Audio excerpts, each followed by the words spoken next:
John, good morning to you. How are you? Good, thank you. Yes, Seymour thinks Winston's a dick, and the reason is that he was talking about, on a podcast, about the opening speeches of Chris Bishop and him, about how they thought New Zealand, as it was now, was pretty good, whereas Winston thought that it was a bit of a disaster. And so that's basically the issue.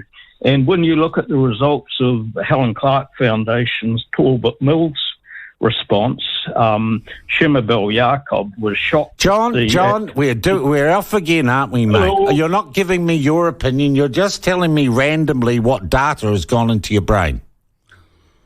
Oh, okay. Yeah. Okay, good. We got there. Winston, attractive, no way, says Francis.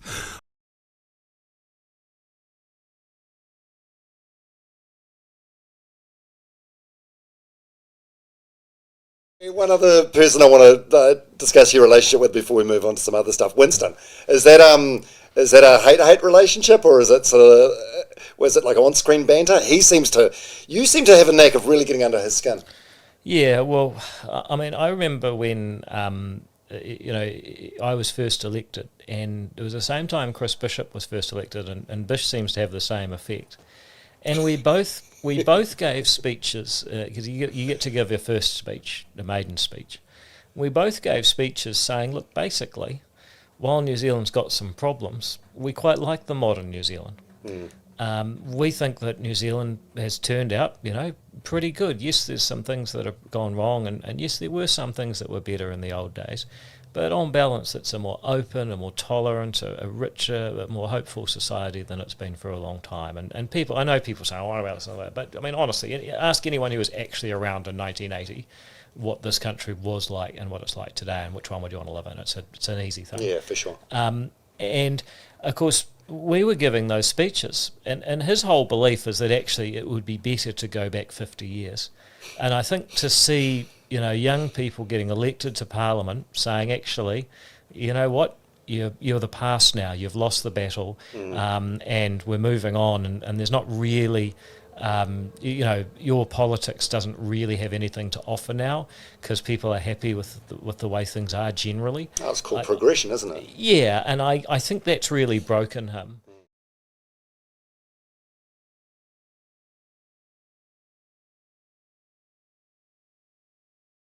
Welcome back to Q&A and Tō Tātou Anamata, Our Future. Is that an impossible question? I'm going to ask each of our panellists. Arama, what is New Zealand's ideal population? Arthur. Well, like Oscar, I was comparing it with overseas.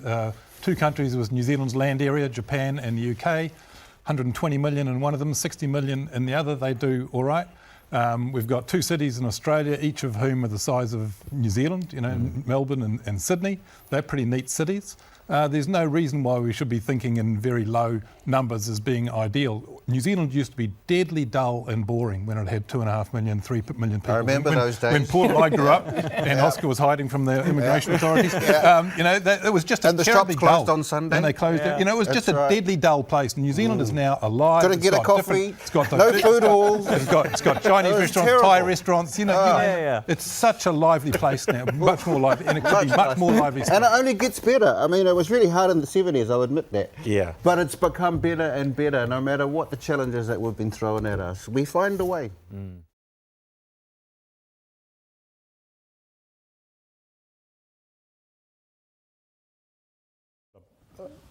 I'm interested in what the New Zealand perspective is and how anyone has been thinking about these things in New Zealand. Well, there's New Zealanders in the room who would be as competent as I am to answer it. But the New Zealand situation is the same, but there's a few complicating factors. So we do the same polling as Andrew has been doing, and this is for the Asian New Zealand Foundation, and the responses have been trending upwards, except for the Māori respondents, and they're trending down.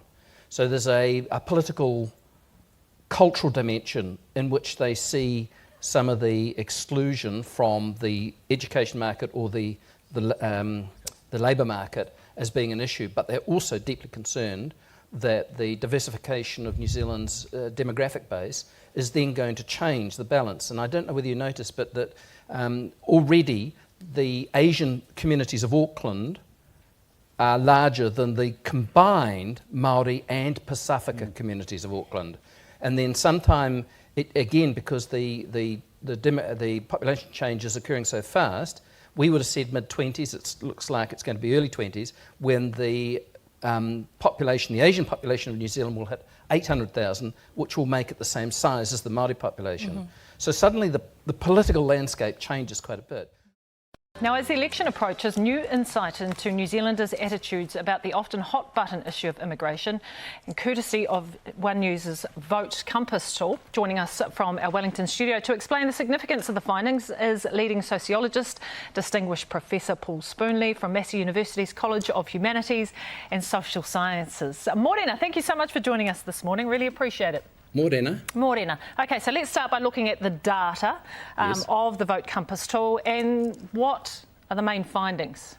Well, I think the headline is that we're moving more and more to accept migrants. So when you look at the people who say, yes, we've got about the right number, or we want more, then all of that is trending up. And the people that we are saying we want fewer migrants is trending down. And that's over 2014, 2017, and now 2020. So are you surprised by that trend?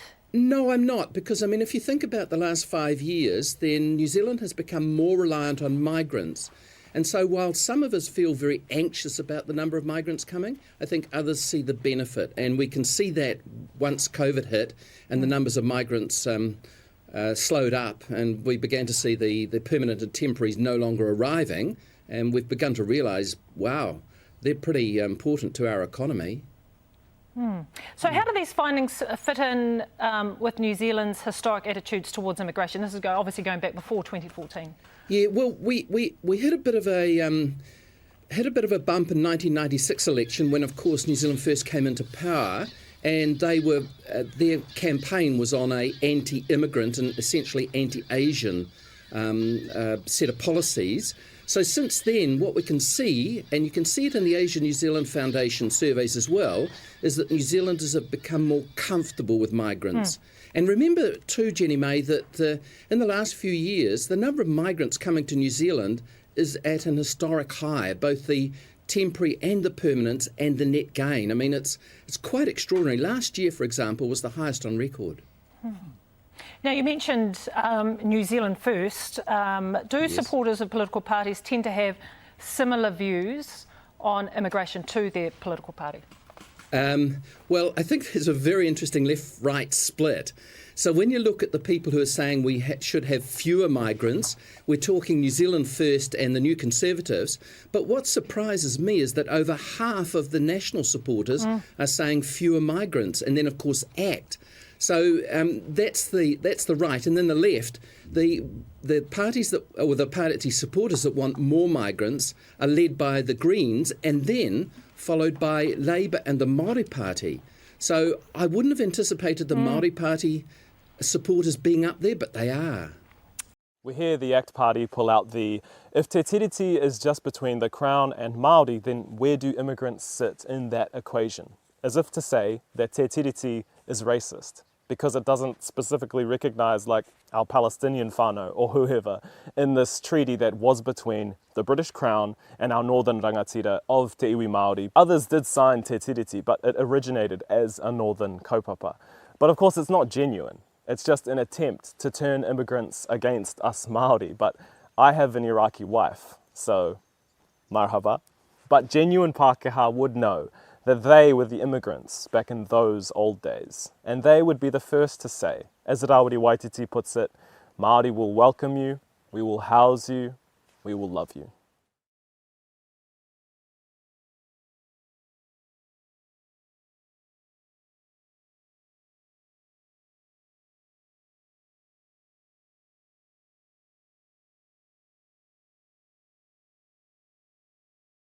Well, very much on that point, there was another thing you mentioned, and this is something that I've been thinking about a lot. You said people can unite into civilization that's bigger than, you know, the Dunbar number of 250 people or whatever, or 100, whatever. 150. If they've got shared blood, shared gods, shared enemies. Emotions are welling up as the Dominion monarch moves slowly to her berth at Pipitier Wharf.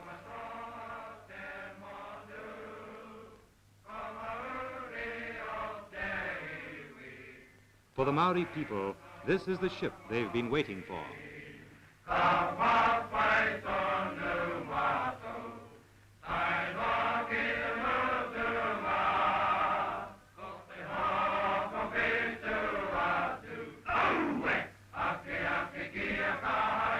Down the gangway come men of the Maori Battalion, 780 men of a battalion that was volunteered 2 days after war began. They fought through Greece and Crete, in Egypt, Libya and Tunisia, through Italy to Trieste. Their casualty rate was 5 in 7. In the words of their commander, they return not as conquering heroes, but as the remnant of a brave battalion.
And the last one that I found really quite troubling was this massive gulf in our perceptions of immigration. And the reason why it was such a big surprise to me is because in the last decade, New Zealand has been extraordinarily dependent on immigration for population growth and for our access to workers and skills, right? That has been the shorthand for how do we meet our skill shortages and economic growth in New Zealand. In Australia, 8% of people say immigrants don't make good citizens. In New Zealand, it's 49%. Right? As an immigrant, that's bloody scary, right? As my children who look like immigrants who've grown up in this place, it's scary. But it's also fundamentally scary because immigration has been a fabric of our nation's history. And for the country to be so against it in such a big way is worrying. The most against immigration are people from New Zealand First, people who are ACT Party supporters, people who are unemployed, people who are at home, people who are poor, and people who are more likely to be Maori. This is not one stereotypical group who don't like immigration. It is a wide group of New Zealanders who are really uncomfortable with the situation. Now, I'm not going to go through every statistic in the report because I'm a nerd and I love this stuff, but I know you don't. But I wanted to give you a sense of just the sense of discomfort I got when I saw these results. I had to walk away from the results when David emailed them to me because I was so disappointed and upset. It was very confronting.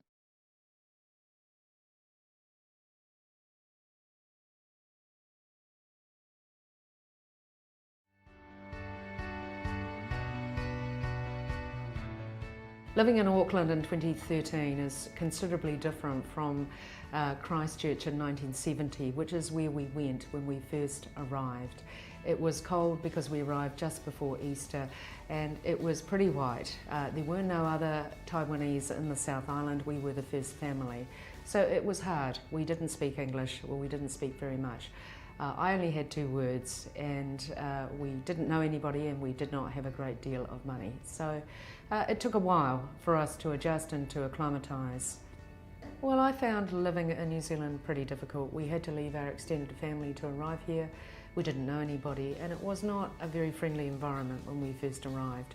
So I decided that since I didn't have a choice about being in New Zealand, because this was a choice my parents had made, and clearly as a child with no money I was not going to be able to return to Taiwan, I wanted to make sure that we made a difference if we were going to be here. And as you know, succeeding is not just about skills, it's not just about hard work. You have to really want to, because all success requires great perseverance. Nothing I have ever done of any value has been easy.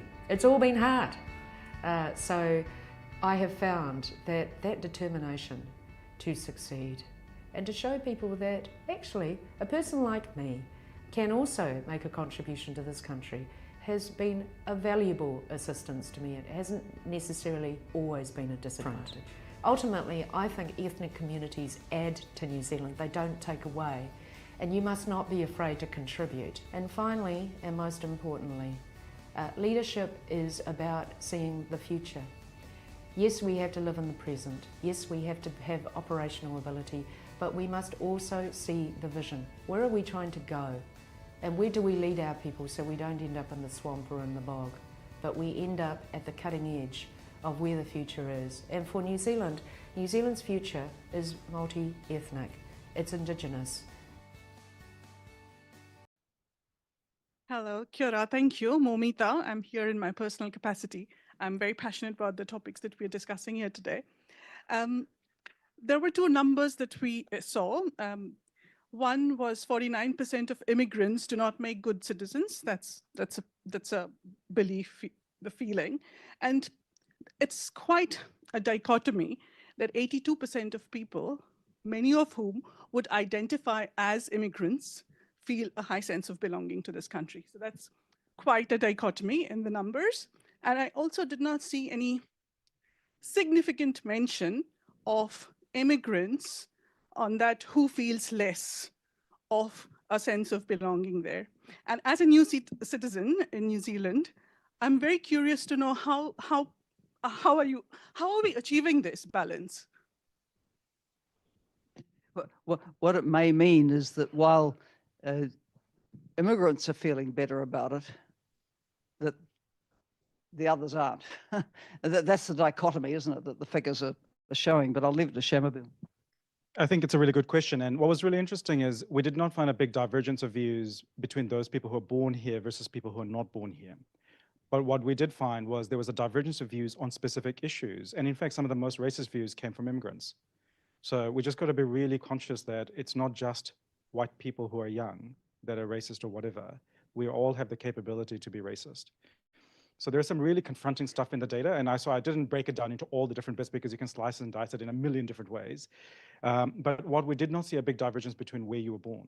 The bigger driver was if you were born in this country or if you're born overseas, but you came here and you have a bad experience in terms of being poor, feeling disconnected, unhappy, then those feelings are what gets projected onto those other bits and pieces. And there is a broader dichotomy between people saying, I feel connected to the country, but I don't feel connected to my community, and I feel lonely, and I feel angry, and I feel all of those things. So the idea of the nation is still very strong, but the reflection of that nation in their local community and their personal experiences don't necessarily translate. So the dream is still real, but I don't think the reality matches up for a lot of people.